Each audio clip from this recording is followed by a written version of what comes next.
Agradezco mucho esta invitación a quienes han organizado este trascendente evento de la Universidad de Córdoba.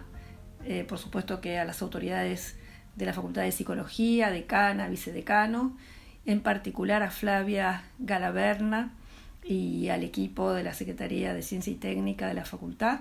Y además celebro la calidad de esta convocatoria y de los temas a tratar.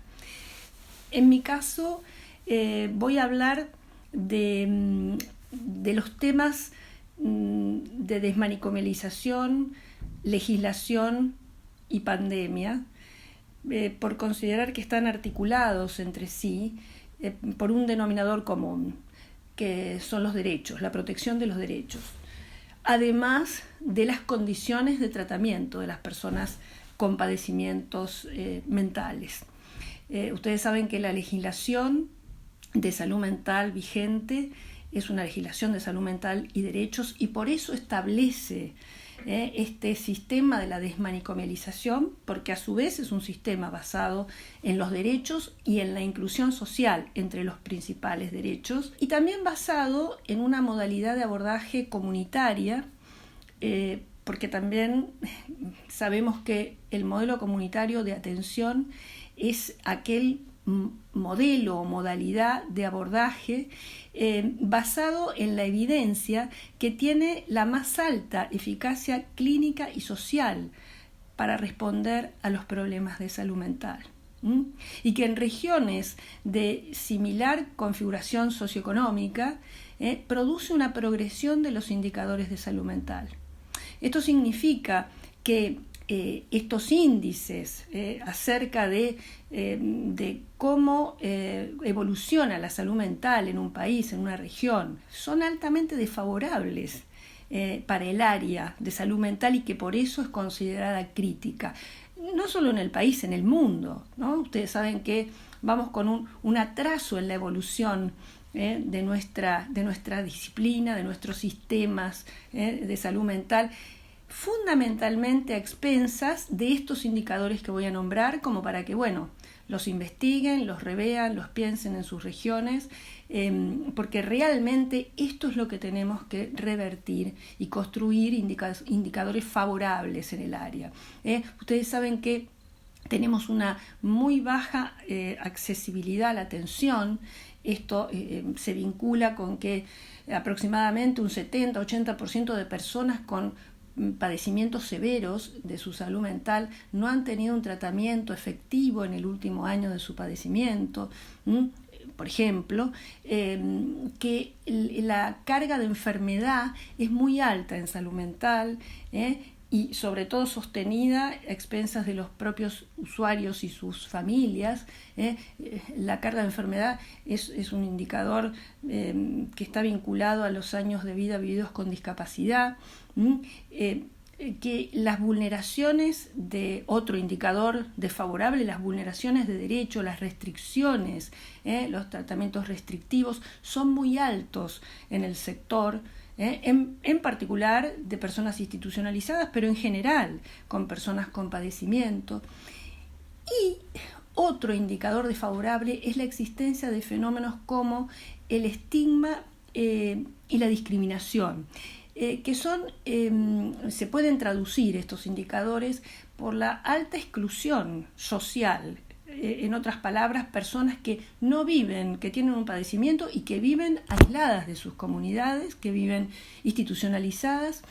Y también la exclusión sanitaria, y esto significa que estas personas no tienen un acceso a la salud general, a ser internadas en un hospital general, a ser asistidas en sus centros de salud, en los lugares más cercanos a sus domicilios, a sus barrios.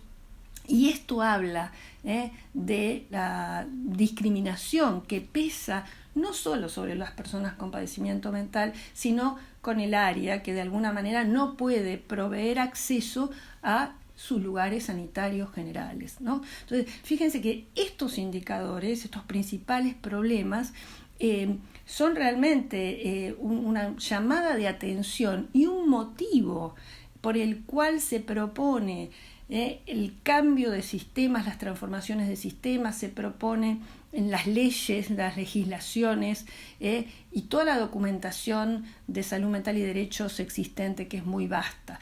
Estos indicadores desfavorables, además de por problemas macrosociales, por supuesto, por las situaciones de desigualdad de las poblaciones, de desempleo, de índices, de pobreza, estos problemas macrosociales, también están coproducidos por los sistemas de atención de salud mental tradicionales, basados todavía en los hospitales psiquiátricos, ¿no?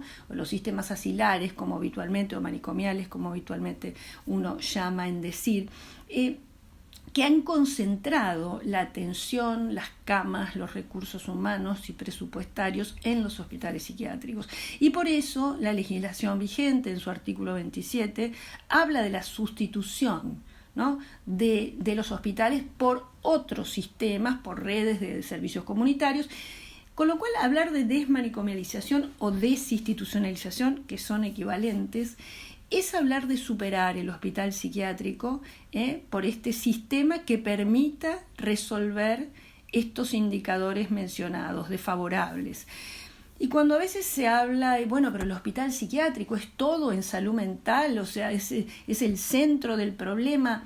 Claro que no es el todo, pero es una contradicción que hay que despejar, que hay que superar, porque si no, justamente lo que hablábamos, la concentración de recursos, de presupuesto, de una lógica en estos hospitales, distrae, captura los recursos, las respuestas de otros programas, de otras problemáticas, de otros servicios, porque concentra justamente, ustedes saben que si el presupuesto de salud mental, que es bastante magro, está concentrado fundamentalmente en un lugar, hay muy poco presupuesto para otros desarrollos.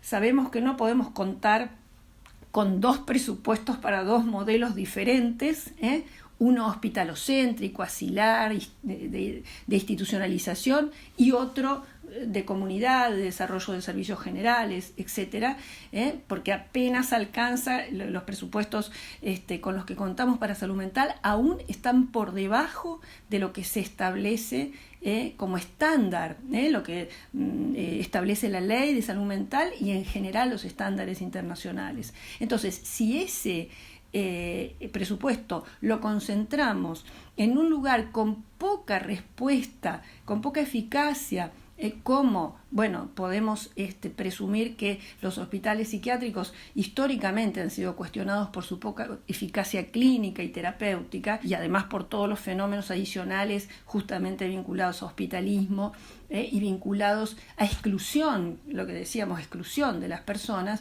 Entonces estamos gastando mucho dinero concentrado en instituciones que no dan el rédito que esperamos en cuanto a la salud y en cuanto a la inclusión de las personas. Entonces, si bien es cierto que las lógicas manicomiales no son, como se suele decir, no están solamente concentradas en los hospitales psiquiátricos y se reproducen en todos los escenarios, es cierto también que nacen de la institución psiquiátrica y también, si bien las vulneraciones y restricciones de derechos también pueden desarrollarse en todo escenario, es cierto también que en porcentaje son superiores en las instituciones monovalentes. Y hay investigaciones sobre esto.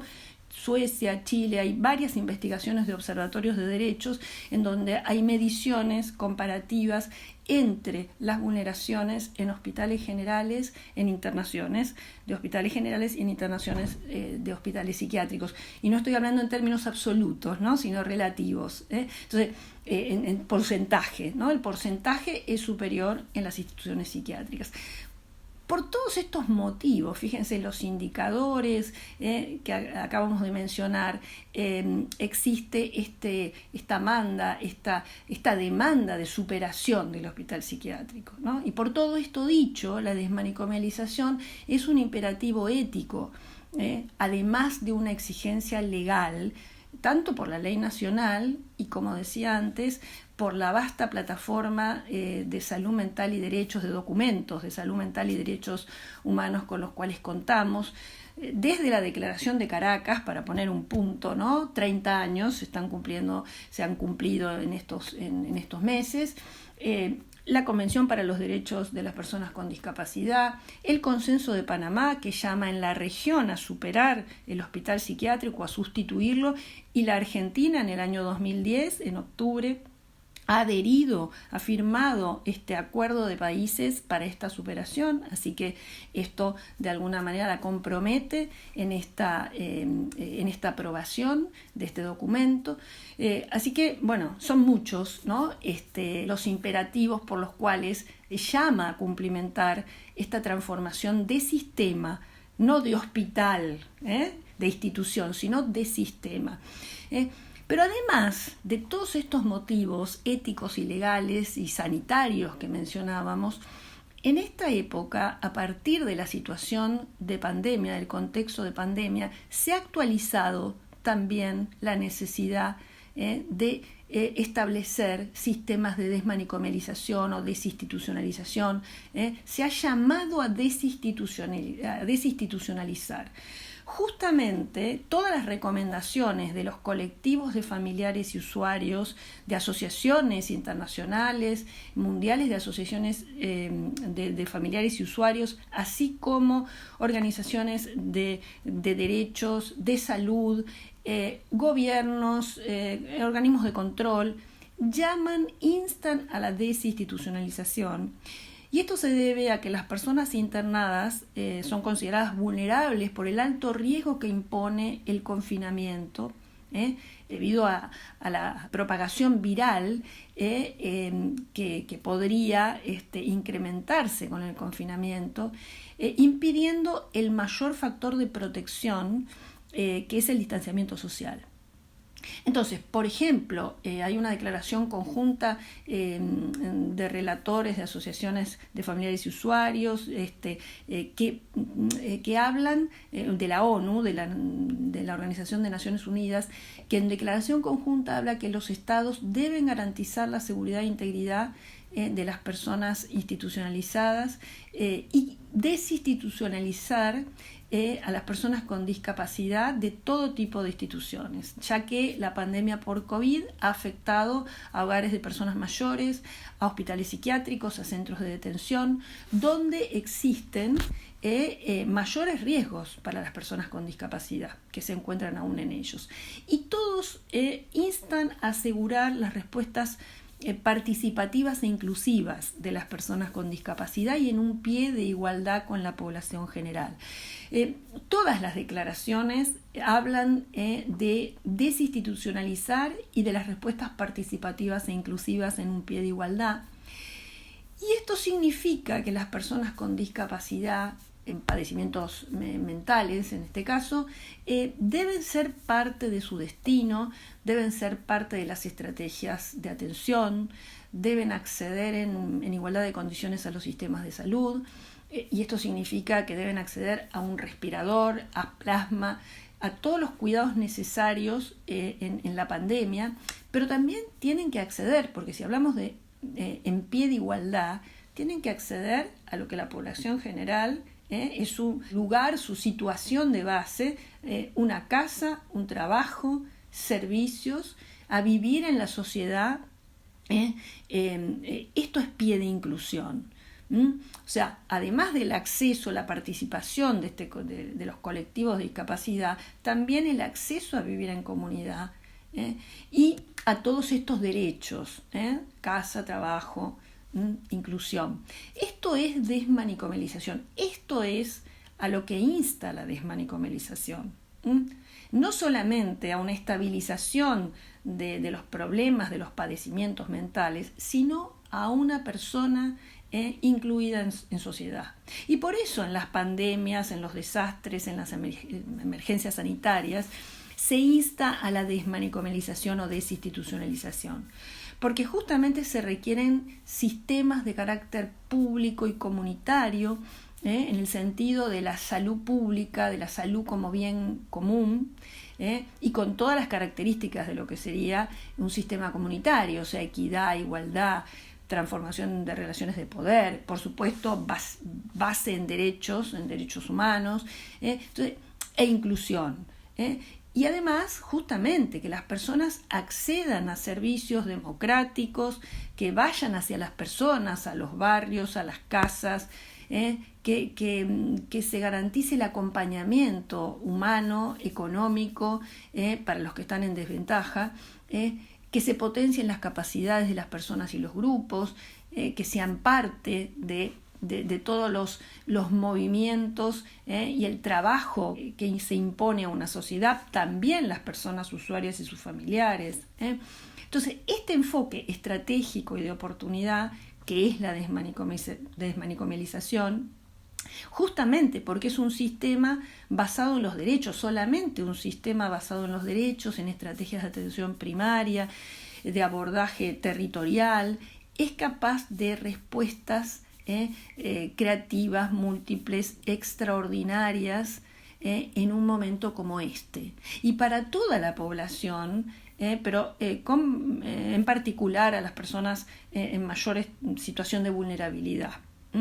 Y también apelando al compromiso y a la solidaridad, tanto del personal como de la comunidad en general. O sea, son valores necesarios a desarrollar en situaciones de desastre, y son valores de la desmanicomialización. Por eso es absolutamente factible que se pidan estos sistemas de desmanicomialización en pandemia, para poder responder a estas situaciones críticas que estamos viviendo, tan dolorosas para muchos sectores, para las provincias, ¿no? Argentinas y para el mundo en este momento. Entonces, hay que desmanicomializar. Pero, ¿qué significa esto? Porque significa en principio transformar todo un sistema. La desmanicomialización no es una experiencia, no es solo una política, no es solamente una práctica, no es solo una actitud, es todo esto, es un sistema. Y eso significa transformar todos los componentes del sistema. Las políticas, por supuesto, comenzando por las políticas, porque claro que es una política, la desmanicomialización, y hay que generar una política pública de Estado, o sea, con una continuidad y con una transversalidad, y que tanto en la formulación, que muchas veces contamos con formulaciones de políticas realmente de avanzadas, pero que estamos a mitad de camino en su implementación. Entonces las políticas tienen que ser formuladas e implementadas a través de modelos comunitarios. Hablaba antes de este modelo de máxima eficacia clínica y social, la transformación de los servicios de la organización, no solo de los servicios, de las respuestas, de las prestaciones, en respuestas y servicios de orden general, servicios en hospitales generales, en centros de atención primaria de la salud, y comunitarios, lo que sería todo el espectro de lo que también se conoce como dispositivos sociales o estructuras intermedias, casas de medio camino, o también llamadas de convivencia, hostales. Las nominaciones son indistintas. En realidad lo que importa son las características de estas estructuras comunitarias. Eso es lo importante. Cada región hace su diseño de acuerdo a sus posibilidades y características, pero lo importante es que las características de estos dispositivos o estructuras tienen que ser de orden comunitario, tienen que ir hacia la autonomía, tienen que llevar a la autonomía, hasta donde pueda cada persona y sus circunstancias. Algunas personas podrán realmente permanecer en forma transitoria, otras permanecerán en forma definitiva de acuerdo a su situación, pero siempre tendiendo a generar mayores desarrollos de autonomía, de autogestión, de autodeterminación, a avanzar y a progresar en los alcances de estos desarrollos, de este desarrollo humano. Por eso hablamos de que la desmanicomalización o los modelos comunitarios son modelos promocionales, no son modelos solo de cuidado, de protección, son modelos de desarrollo humano. Y eso es lo que aspiramos en cualquier tipo de instancia de atención. Desde que una persona entra, aún estando en una situación de crisis, se puede intervenir de una manera promocional, además de cuidado y control del síntoma y disminución del sufrimiento, pero hacia la promoción del desarrollo humano. Entonces, organización de servicios, de modelos, políticas, de formación. La formación todavía está centrada en esto que hablábamos, el control del síntoma, la hospitalización, cuando en realidad la finalidad de nuestros tratamientos a la luz de esta época tiene que ser la inclusión, tiene que ser un individuo incluido en sociedad, lo cual no descarta la necesidad, por supuesto, de apelar al control del síntoma, al alivio del padecimiento, pero fundamentalmente tiene que estar centrado en que además de estos requerimientos absolutamente necesarios e indispensables, la persona como finalidad última del tratamiento tiene que estar incluida en la sociedad plenamente. No solamente porque viva en una casa o en un centro comunitario, sino porque la idea es este desarrollo humano del cual hablábamos previamente. Esto es la inclusión, ¿no? Bien, con esto del cambio de formación, las prácticas también tienen que transformarse. Las prácticas son hoy por hoy intramuros especialmente. Son intramuros, intraconsultorios, intrainstituciones, sean monovalentes, polivalentes, sean centros de salud. Hay muy poco desarrollo de prácticas domiciliarias, barriales, internaciones domiciliarias, prácticas territoriales, son muy escasas, y eso es también otro salto que hay que, como decíamos en algún momento, para explicitar cómo tiene que ser la práctica, del síntoma a la existencia. No es que no tenemos que trabajar sobre el síntoma, pero tenemos que trabajar sobre la existencia de la persona, que es lo que va a garantizar que el síntoma no vuelva, que el padecimiento no esté activo en el sentido de, la persona desestabilizada, que no pueda estar justamente incluida en comunidad plenamente, con un trabajo, con una actividad, con el desarrollo activo de su personalidad. Entonces, el tema de las prácticas sobre la existencia, además de sobre los síntomas, los presupuestos ya hablamos, tienen que estar desconcentrados, además de que tienen que aumentar, esta es otra transformación, tienen que aumentar a los estándares que establece la ley nacional, pero además tienen que desconcentrarse de las instituciones, o sea, de las instituciones monovalentes, tienen que ir hacia las instituciones comunitarias como los servicios generales o a los servicios comunitarios.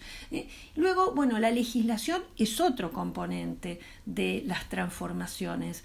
En nuestro caso tenemos en la Argentina una legislación de salud mental también reglamentada, y toca implementarla en su máximo desarrollo.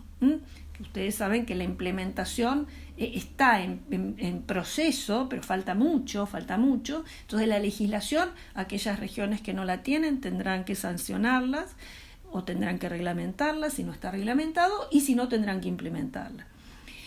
Y otro componente de la transformación del sistema fundamental es la sensibilización comunitaria y el activismo social. O sea, estas son instancias, ¿no?, que implican la verdadera involucración del colectivo social, el cambio de representaciones sociales, el cambio de lo que es para la gente en general la locura como un tema tabú, como un tema a discriminar, a estigmatizar. Este cambio está muy vinculado con esa sensibilización de otros sectores, esta involucración, y especialmente la inclusión en todos estos desarrollos de los propios colectivos de familiares y usuarios, que no puede ser un recitado, como bueno, afortunadamente se nombran, pero además de que se nombren, tienen que tener una participación activa.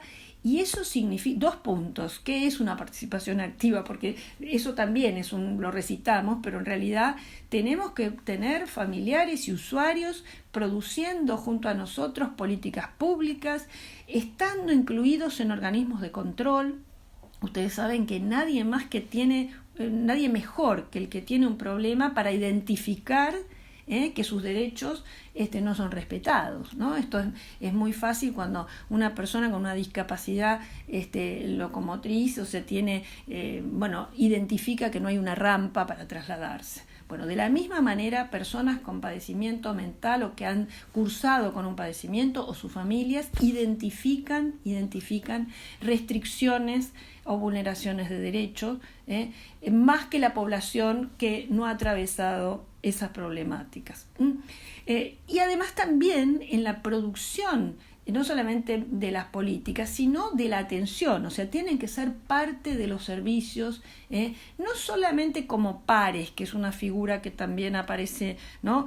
Como pares, sino también en distintos lugares. Eso habrá que construirlo, porque con una formación, una capacitación como a otros sectores que no son parte de las disciplinas básicas de grado que se incluyen en el espectro de salud mental, como psicólogos, trabajadores sociales, psiquiatras, terapistas ocupacionales, etcétera. También hay recursos no convencionales que con una formación precisa acerca de todos estos contenidos, son una parte fundamental de los equipos de atención, y dentro de ellos pueden estar también familiares y usuarios. Bien, la necesidad de todos estos cambios, algunos dije nada más, se traducen en la pandemia, porque obviamente necesito estos desarrollos para, si voy a esta recomendación de desinstitucionalizar, la tengo que activar, tengo que externar seguramente personas de hospitales, y para eso necesito contar con una capacidad instalada, ya sea de estructuras intermedias, o también una capacidad instalada en cuanto a la formación del recurso humano, o sea, no solo ladrillos, ¿no? Entonces, tengo que tener un personal preparado para una internación domiciliaria, para un proceso de inclusión más allá de lo que pueda ser una casa de medio camino, o para hacer una atención en crisis más allá de contar con una cama hospitalaria. Todo eso está vinculado a la experticia del recurso, es la capacidad instalada que hablaba antes de la formación y las prácticas, ¿no? Entonces, si no tenemos previamente todos estos desarrollos, es difícil concretar esta recomendación de desmanicomilizar, porque esto supone el desarrollo de un sistema, digamos un desarrollo estructural.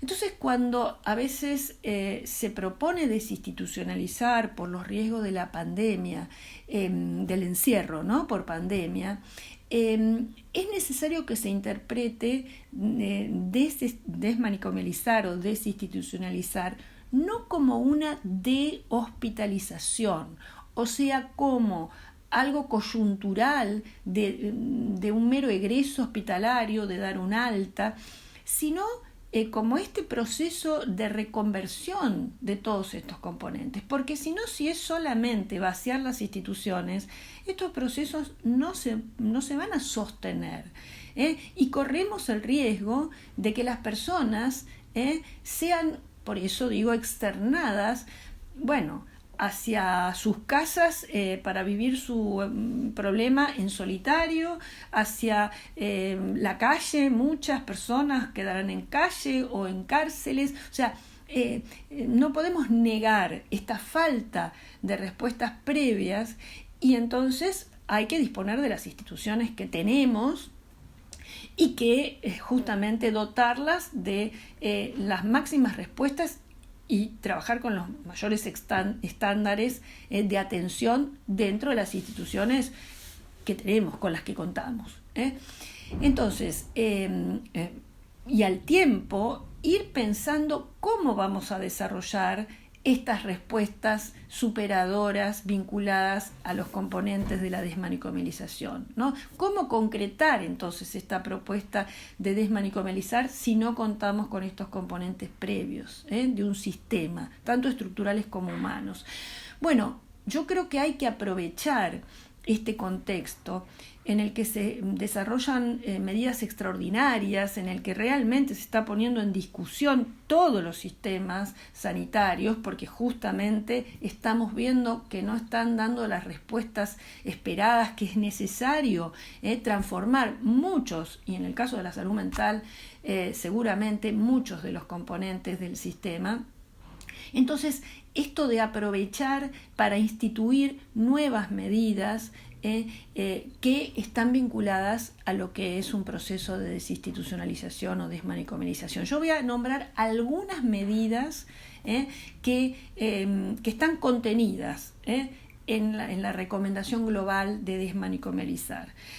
La primera, que ya la sugerí cuando hablaba de la recomendación colectiva de desmanicomelizar, tiene que ver con disminuir, según los familiares y usuarios, drásticamente el número de la población internada. Disminuir el número de la población internada. Las otras medidas que yo voy a proponer tienen que ver con aquella población que no se ha podido externar o que no se ha podido evitar internar, dado que no tenemos el desarrollo de hospitales generales necesario para internar en los hospitales generales. Entonces, la población que aún está institucionalizada tiene que contar con el mayor cuidado y promoción, tanto desde el punto de vista infectológico, de los cuidados infectológicos, como de la salud mental. Y estas dos, estos dos cuidados tienen que gestionarse en forma asociada, la salud mental y la prevención y control viral. Y la tercera medida es la polivalentización de las instituciones monovalentes. Ahora las vamos a desarrollar sintéticamente a las tres, pero sí quiero decirles que el desarrollo de estas medidas tiene que tener un denominador común, que es avanzar en los principios, en las características de un sistema de desmanicomelización, por ejemplo, la territorialización, por ejemplo, internaciones domiciliarias, por ejemplo, programas de reinclusión domiciliaria. O sea, son todos elementos y componentes de un sistema de desmanicomelización que tenemos que intentar reproducir en esta época. Eso por un lado, avanzar con medidas incluidas en un sistema de desmanicomelización. Y por el otro lado, adoptar disposiciones de privilegio para asegurar los beneficios que puedan aliviar y compensar aquellas restricciones que se dan por el cumplimiento de los protocolos infectológicos. Ustedes saben que justamente estos protocolos, obviamente que para cuidar la salud y la vida, generan restricciones del orden de la comunicación, las visitas, por ejemplo, las salidas temporarias de personas institucionalizadas, los acompañamientos terapéuticos, son todas situaciones de restricciones vinculares que hay que compensar con medidas de privilegio. Y esto, se han tomado en muchos hospitales psiquiátricos del país medidas coyunturales, por ejemplo, instituir una mayor comunicación, generar compra de celulares, restablecimiento de la telefonía en muchos hospitales que no estaba funcionando correctamente, como para remediar esta dificultad de contacto con familiares o con vínculos afectivos. Se han instalado también seguimientos de las personas que han contraído COVID con un seguimiento de acceso a la salud muy importante, que muchas veces ustedes saben que las personas institucionalizadas en hospitales psiquiátricos tienen poco acceso al sistema de salud general. Entonces, hay una serie de medidas que se han acelerado procesos de externación, generando un acompañamiento, una convocatoria familiares que muchas veces no ocurre en épocas normales, digamos, fuera de este momento. Entonces, estas medidas coyunturales hay que instituirlas para que justamente avancemos con estos procesos de mayor cuidado de derechos que están contenidos en la desmanicomalización. La primera medida, entonces, ahora las vamos a desarrollar brevemente para explicitar algunas cuestiones. La primera medida de reducir la población internada, hay dos estrategias principales para esto.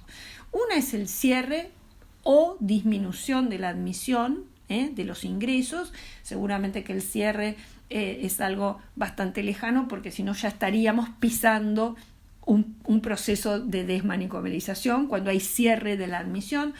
No estamos en ese momento, pero bueno, una disminución de la admisión.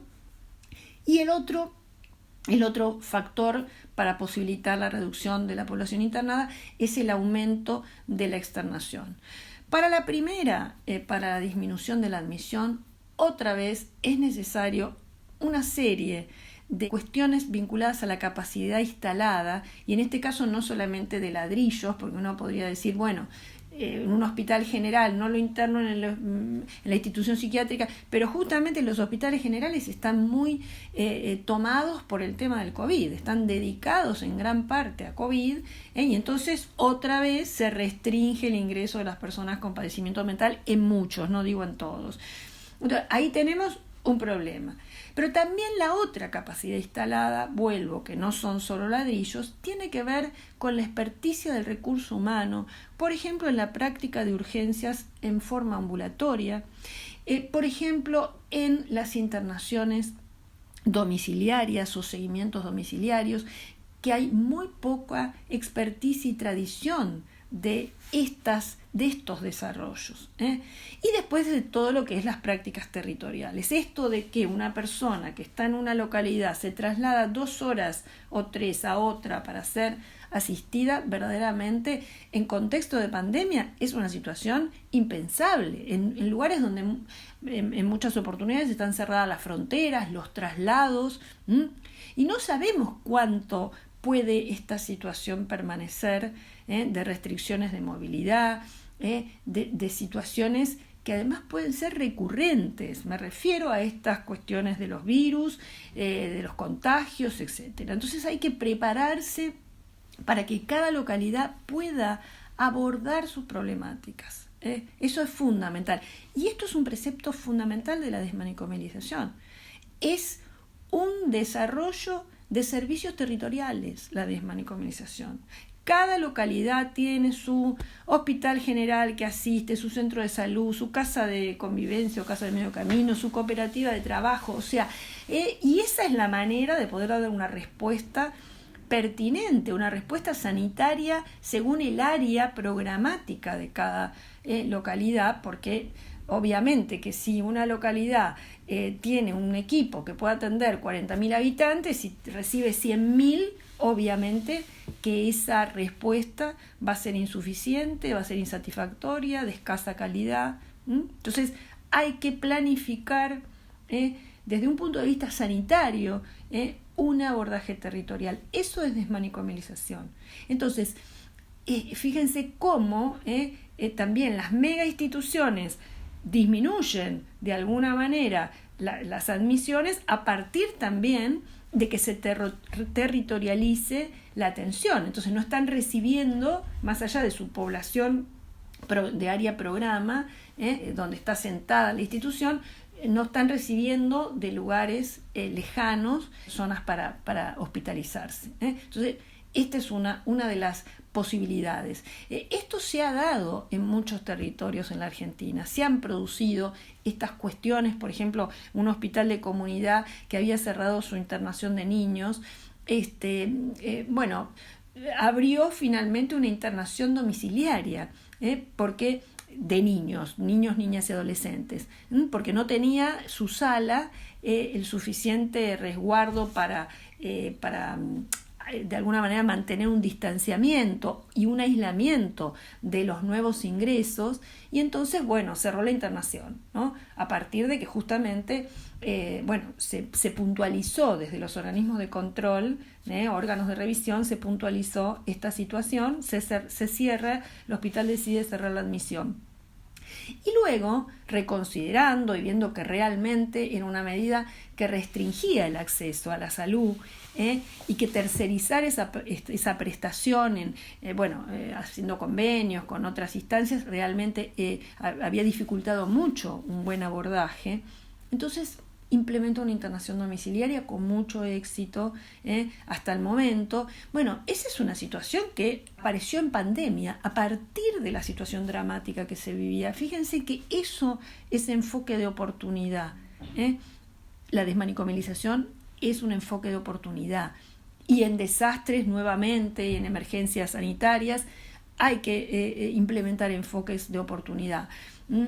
También en otra región del país, el tratamiento territorial, una familia con varios niños no se podía trasladar de una localidad a otra. Se hizo un acompañamiento, el territorio asumió que en ese momento esa persona estaba trasladándose 2 horas de viaje, asumió. Yo fui parte de alguna manera desde el órgano de revisión nacional, como parte de nuestro trabajo, acompañar esa situación en donde se territorializó.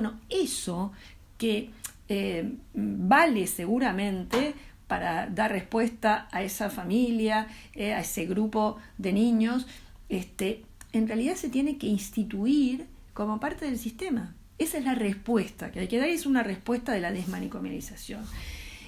Yo recuerdo hace muchos años también en una provincia argentina, en Río Negro, donde tuve oportunidad de hacer un desarrollo de este sistema de desmanicomilización. En los años 90 se esperaba un brote de cólera y justamente lo primero que se dijo, porque en todos lados salud mental, y a eso yo me refería con lo que es la exclusión sanitaria, en todo momento siempre se está al borde de la exclusión. Entonces me dijeron, necesitamos las camas de salud mental. Y yo, coordinaba el servicio en ese momento de un hospital de la capital de la provincia, y dije, bajo ningún punto de vista, porque habíamos cerrado la institución psiquiátrica, se había cerrado el hospital psiquiátrico hacía un año, entonces, no podíamos cerrar la internación. No, porque el cólera es prioridad, algo así como a veces está pasando con el COVID en los hospitales generales. No se puede internar salud mental porque hay que dejar lugar para las personas con COVID. Bien. Lo que pasa es que en ese momento, ya como digo, no teníamos el hospital psiquiátrico, y entonces, aparece después de arduos intercambios la posibilidad de habilitar la internación domiciliaria, que no se hizo con todas las personas, porque seguramente hay requisitos para una internación domiciliaria. No toda persona con un padecimiento mental en crisis puede ser asistida en su domicilio, pero en muchos casos sí. Por supuesto que teníamos estos desarrollos previos que ayudaron, porque teníamos equipos que hacían seguimientos domiciliarios, teníamos recursos no convencionales como operadores de salud mental, y también los recursos convencionales, psicólogos, psiquiatras, trabajadores sociales, también hacíamos prestaciones domiciliarias. O sea que podíamos ser equipos de contención en domicilio, de trabajo en domicilio, ¿no? Entonces, pero fíjense también, en una situación crítica como se dio hace tantos años, se habilitó algo que de alguna manera, nuestra misma ley también lo incluye, así como todos los documentos internacionales de atención en salud mental, incluyen también esta posibilidad de trabajo domiciliario, que es algo que hay que desarrollar, y que de alguna manera favorece y mucho la disminución de la internación de las personas con padecimiento mental, reservando a situaciones extremas, tal como dice la ley, como un último recurso o en situaciones excepcionales la internación. Bien, entonces, disminuir la población internada, por un lado, por disminuir la admisión del ingreso y por el otro lado aumentar la externación. Y aquí tenemos otro tema para lo cual también, ¿no? Me podrían decir, bueno, también necesitamos capacidad instalada. ¿Cómo vamos a aumentar la externación si no tenemos dispositivos intermedios, dispositivos sociales, casas de medio camino, etcétera? Y aquí nuevamente, esto es la capacidad instalada de ladrillos, pero la capacidad instalada en cuanto a la formación del recurso humano también implica habilitarnos a otras formas de externación que no sea solamente punto a punto, persona institucionalizada a una casa de medio camino, un dispositivo intermedio. Hay otras riquezas de la comunidad a las cuales se puede apelar y también hay programas que hemos tenido experiencia en el país y en el exterior, ¿no? Hay programas de reinclusión domiciliaria y comunitaria a las propias casas de los familiares o a las casas de las personas con acompañamiento, con programas que, por ejemplo, en Brasil deben haber escuchado muchos de ustedes, de los programas Vuelta a Casa, Volta para Casa. También se implementaron en la provincia de Buenos Aires en algún momento el programa Vuelta a Casa. Y también en la Dirección Nacional de Salud Mental, en 2010-2011, se implementó un programa de becas, ese era el nombre que se pudo administrativamente vehiculizar en el Ministerio de Salud, becas para personas que regresaban a su hogar, lo cual la familia tenía un incentivo económico, y no digo que sea lo único, porque en todo caso ese apoyo económico es parte de todo un trabajo de psicoeducación y de trabajo psicosocial con la persona usuaria y con su familia, pero el apoyo económico lo era mucho, porque de alguna forma había personas que, por ejemplo, tenían que trabajar y no podían, si la persona usuaria había que cuidarla inicialmente, o necesitaban hacer un cuarto más en la casa, o necesitaban comprar medicación, bueno, una serie o contratar a una persona para el acompañamiento, o sea, una serie de cuestiones que requerían una apoyatura justamente para personas con desventaja.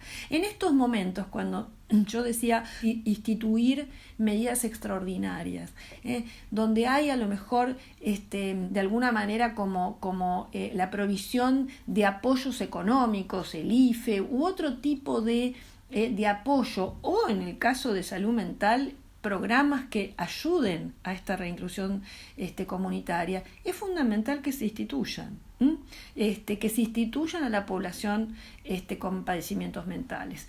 Bien, esta es la primera medida. La segunda es al interno de las instituciones, para las personas que han sido imposible externar o que ha sido necesario internar.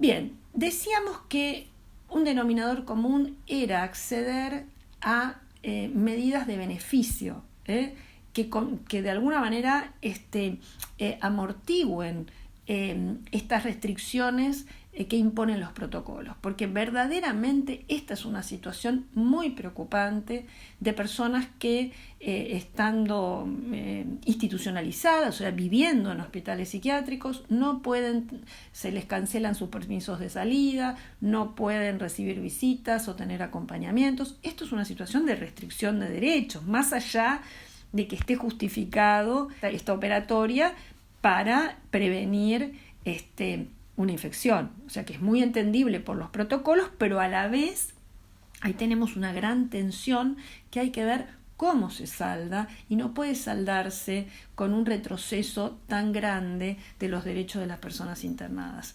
Entonces, para eso decimos que hay que desarrollar medidas de acompañamiento, porque es fundamental que todas las medidas que ahora voy a mencionar estén acompañadas por personas referentes que tendremos que ver si es el mismo personal, si hay refuerzo de personal, si hay voluntariado, ya que en el país se ha ejercitado tanta la idea del voluntariado para personas mayores o para distintos grupos. Bueno, tendríamos que ver si con universidades se pueden prever situaciones de voluntariado para el acompañamiento de las personas internadas y para garantizar que estas medidas que voy a mencionar, estas recomendaciones dentro de esta medida para la población internada, se puedan efectivizar.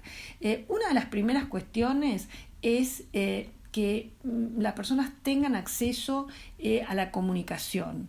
Decíamos antes que justamente la interrupción de las salidas, de las visitas familiares, es una clara restricción a la comunicación y a la revinculación afectiva.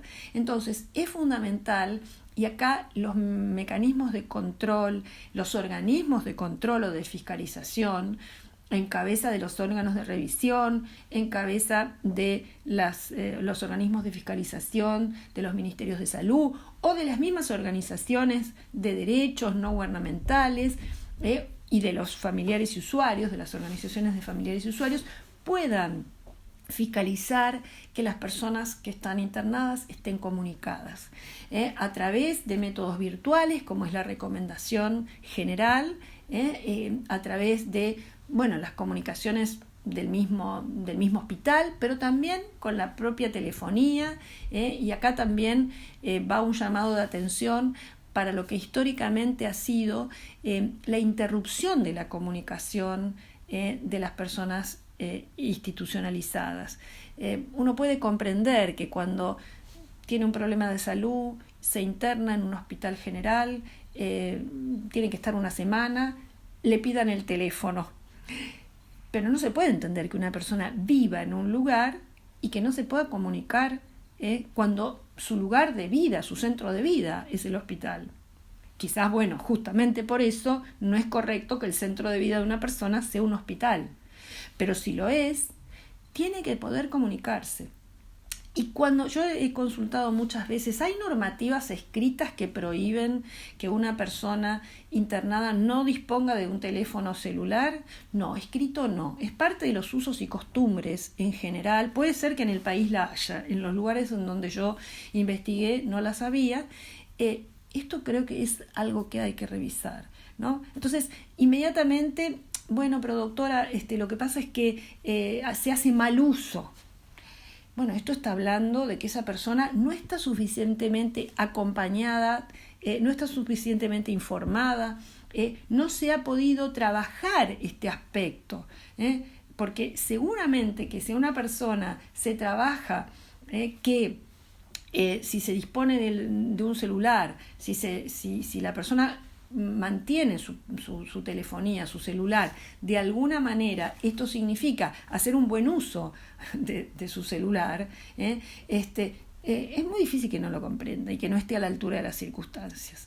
Esto muchas veces se minimiza y es parte de la discriminación que pesa sobre las personas con padecimiento mental. No pueden, no saben, no se puede poner un barbijo, no sabe, no entiende, no se sabe lavar las manos, no puede lavarse las manos.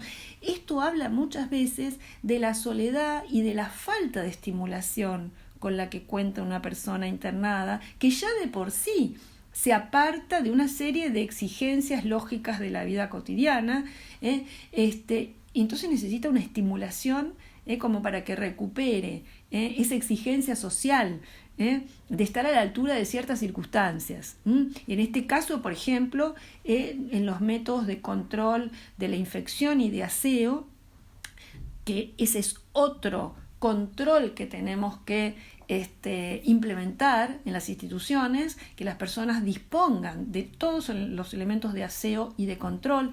He escuchado decir en varias ocasiones, no, porque las personas, como decía antes, no son afectas a asearse. Y uno llegaba a un hospital y no había jabón o había escasos elementos de aseo. Entonces, ¿cómo es? ¿Es la persona o es que tampoco hay una provisión de lo necesario y una estimulación? En este momento esto se ha saldado, pero inicialmente nuevamente se responsabilizaba a la persona con padecimiento mental de estos déficits.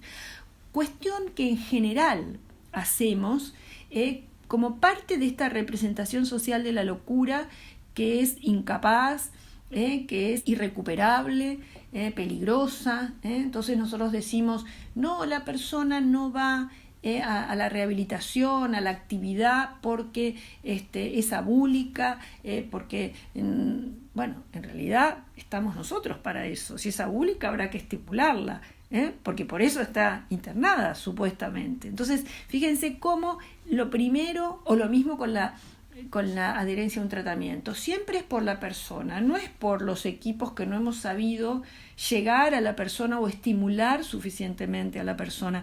Esta depositación de la responsabilidad, de la dificultad de la continuidad de un tratamiento, o de la no progresión, de la mala evolución de un tratamiento en la persona con padecimiento mental, es algo que hay que revisar y que también está vinculada con la formación y con las representaciones profesionales acerca del padecimiento mental. Entonces después nosotros pensamos cómo la sociedad piensa de la locura, que es ajena, que es peligrosa. Bueno, esto también parte muchas veces de las propias representaciones profesionales. Bien, entonces, todo este tema del acceso a la comunicación, a los métodos de aseo y de limpieza, a garantizar, como decíamos antes, en un pie de igualdad el acceso a la salud. Y esto significa que también las personas internadas tienen que tener acceso a testeos, a espacios diferenciados en el hospital, para justamente evitar este confinamiento, sobre todo personas que de reciente ingreso o que se identifica que están infectadas. O sea, tiene que haber espacios de aislamiento dentro de la misma institución. Tiene que haber acceso a métodos de diagnóstico y tratamiento de todo tipo, si es necesario una terapia intensiva, si es necesario un respirador, plasma. Estos son todos elementos. Nosotros también, como decía antes, del organismo revisor, hacemos como un control, un seguimiento de las personas que desde las instituciones monovalentes han ido a hospitales generales, de que accedan en un trato, en un pie de igualdad a estas requerimientos para sostener su salud. Plasma, respiradores, unidades de terapia, etcétera, cuando son necesarias. Y además de todo estos requerimientos, es necesario también incrementar el estado general de las personas internadas para hacer frente a COVID o a otras enfermedades. Eso significa la alimentación, tanto en calidad como en cantidad, la buena, la mejor alimentación. Bueno, la higiene ya lo dijimos, la vinculación, la rehabilitación psicosocial, la rehabilitación psicosocial en términos de derechos ciudadanos. O sea, la persona tiene que tener derecho a trabajar, tiene que tener derecho a la recreación, a la actividad física, a rutinas productivas. Esto también en los protocolos iniciales se había formulado que las personas tenían que tener acceso a una rutina productiva. Esto en muchas situaciones no se pudo dar, y entonces las personas están ociosas, han interrumpido sus actividades contextuales, han interrumpido en el caso de algunos emprendimientos cooperativos o talleres productivos, y esto es contraproducente para su salud general. Esto es parte de la baja del estado inmunológico de las personas, que tendría que en este momento tender a ser óptimo para enfrentar, por ejemplo, infecciones. Entonces, todas estas otras cuestiones son las medidas de cuidado al interno de las instituciones y con las personas que no se han podido externar o se tienen que internar. Esto de promover tratamientos ajustados a los estándares, continuar los tratamientos, no solamente psicofarmacológicos, que es en general lo que se sostiene, los tratamientos de orden psicosocial es fundamental en este momento, y la rehabilitación, como decía, es fundamental para mantener el bienestar psicosocial de la persona. Entonces, actividades recreativas, productivas, esto no se puede suspender. Y por supuesto, toda actividad de orden productivo, cooperativo, es excelente. En algún momento nosotros hablábamos de justamente sostener o desarrollar actividades productivas, cooperativas, vinculadas a la pandemia, o sea, el desarrollo de barbijos y insumos de protección, cartelería, etcétera, etcétera, también en una medida que involucraba a las personas y permitía, por supuesto, mantenerlas informadas y en una postura activa y de apoyo a sí mismas y a sus pares, ¿no? Bien, la tercera medida, y con esto termino, es la polivalentización de las instituciones monovalentes. Esta medida es una medida legítima en términos de que, la legislación vigente, cuando insta a superar las instituciones psiquiátricas, un destino posible es que se transformen en hospitales generales. La polivalentización es eso, la transformación de los hospitales monovalentes en hospitales generales. Y es legítima por eso, porque la ley establece, insta a estas transformaciones, pero también es una medida estratégica en este momento, porque en este momento es necesario ampliar la capacidad instalada de orden sanitario general. Justamente las personas requieren mayor acceso a la salud general, porque, por un lado, por el tema de la problemática del COVID. Pero también es cierto que hay mucha restricción de la población de acercarse a los hospitales porque, por el miedo al contagio. Entonces, sería muy bueno que hubiera hospitales que a lo mejor no tuvieran una oferta para COVID, otros sí, ¿no? Y en estos otros hospitales no COVID se pudiera seguir desarrollando todas las instancias de prevención, tratamiento de otras problemáticas de salud.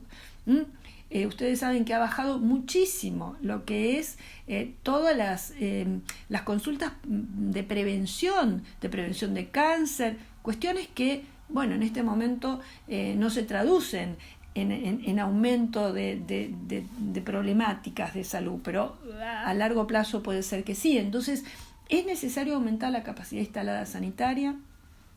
Y entonces esta medida de transformar los hospitales psiquiátricos en hospitales generales sería de alguna manera una medida estratégica para aumentar la capacidad instalada de salud general.